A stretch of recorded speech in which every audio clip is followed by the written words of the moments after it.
Hi, and welcome back to Lovely Lady's Kitchen.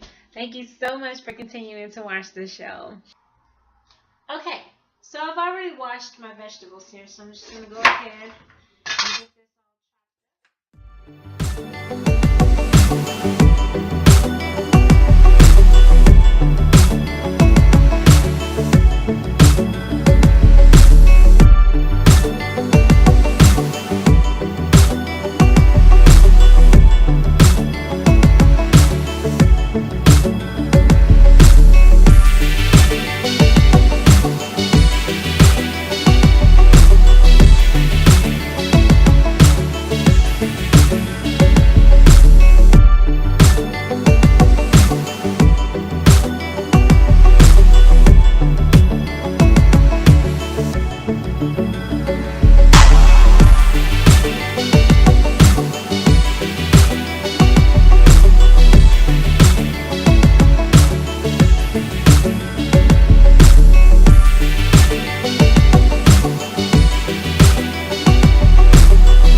Alright, and we're going to have that on low heat, uh, just so that it can melt and coat it evenly. Don't want our butter to burn. We're going to turn it up. Get our vegetables down in here.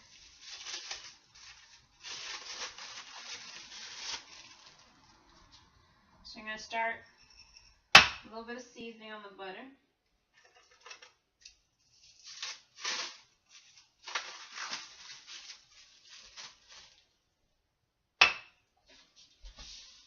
Some salt. This again is 1/4 of a teaspoon measure, so you can see how many scoops is a heaping scoop here.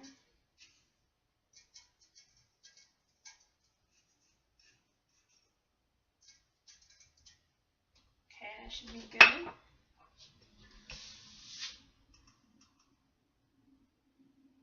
This is our cayenne pepper. And I didn't use the whole 1/4. I used probably about half of that.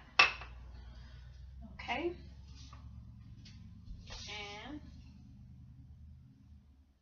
about a leveled 1/4 of basil.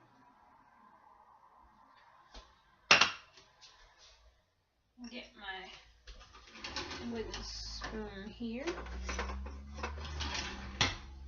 I like the wooden spoon. It doesn't scratch your stainless steel. And as I've said before, stainless steel is stainless, which means that it's easy to wipe out after you get finished cooking, but it does not mean that it's scratchless. Once you scratch that stainless steel, things get stuck to it, and it's hard to clean after that. So be careful with your stainless steel. So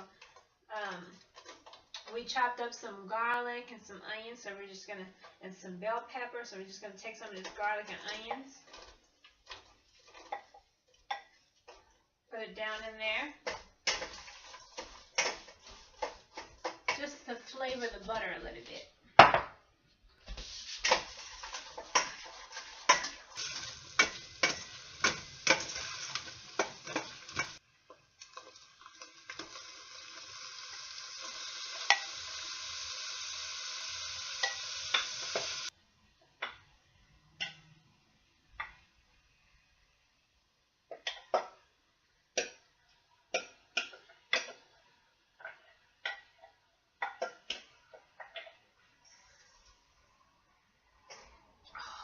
Smells so good. Get some more salt. When we added more vegetables, we need to add a little bit more salt. You layer your flavors. The more vegetables you gotta add a little bit more salt. And so what's happening here is it's starting to make its own little juices at the bottom. This we're going to use as a vegetable broth. If you notice, I chopped up the potatoes separately because I'm going to put those in after this broth gets good and going.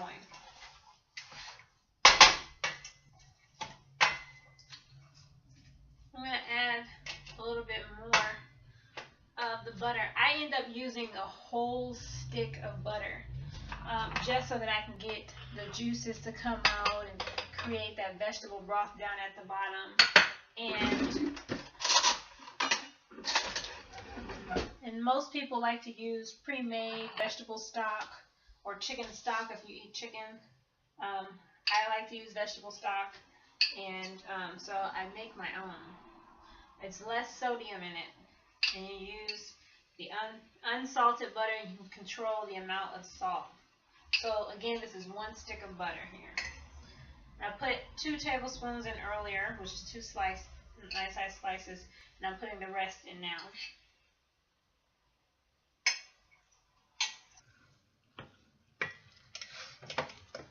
Look at all those juices down in there. See? It's making its own juice now. I like to use frozen corn just because the ice, it just adds more juice to the pot. So we get that good vegetable broth going here. So I'm going to add that now.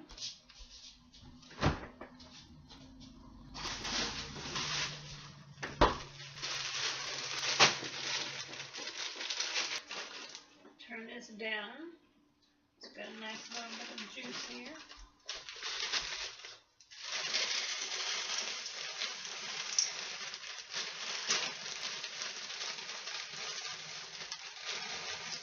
This is a 2-pound bag, so I put half in there, so it's about 1 pound of frozen corn.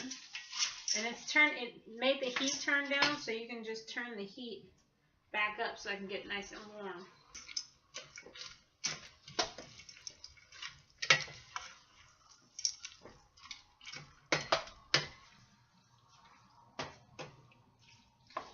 I'm going to drain the water off of these first. Alright, now that the water is drained off of them, we can just put them right down in here. And what did we just do? We just added a layer of flavor, right? We added another layer of vegetables. So now what do we have to add? And these are potatoes. So you want to get a nice, healthy bunch of it and just...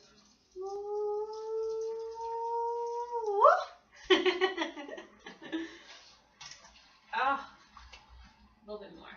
All right. Oh yes, they're waking up. They're like, hey, it's a party in the pot. So now we got that. We got the juice built up. So now the next thing we're gonna do, we're gonna add another layer of flavor here, and that layer of flavor is going to be 8 ounces of cream cheese to get these little chunky pieces here. Okay.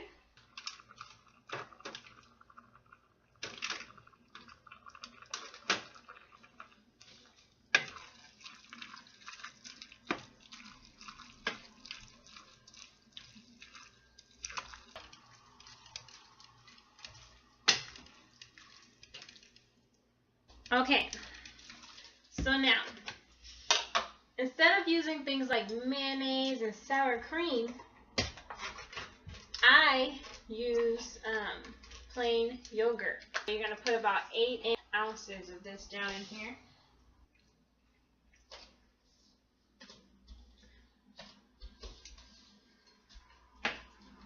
Every time I make this dish, it just gets better and better and better.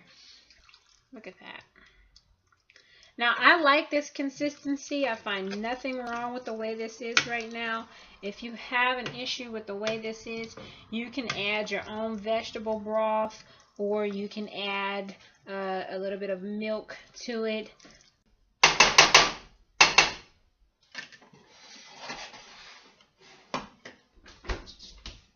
Okay, so I just had to get a little bit more, another stick of butter here. Since we use butter to cook our vegetables in for our chowder, we're also going to use butter for our chicken tenders. What I did with my chicken tenders was they were frozen, and so the way to quickly defrost them is to put them in a warm water bath with lots of salt. So I hold on to some other kinds of sea salt that I don't typically cook with, and I hold on to those so I can use them. Cut these into little bite-sized pieces. So we're going to cut the strips into strips. The smaller strips like this. Then after we cut them into smaller strips, we're going to cube them by cutting across. See? We're going to do smaller bits here. Okay? We're going to cook these on the side.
Sea salt, cayenne pepper, and a little basil.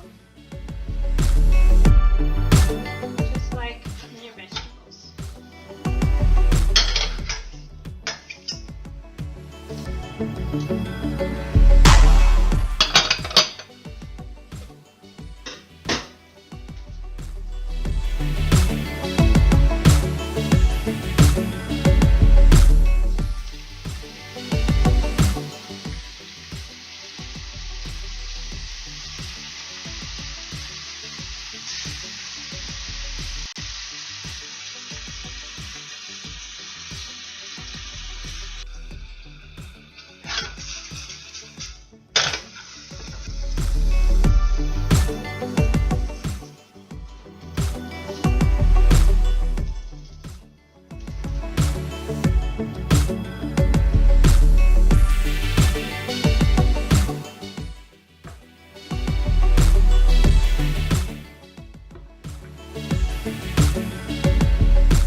Green onions we chopped up earlier.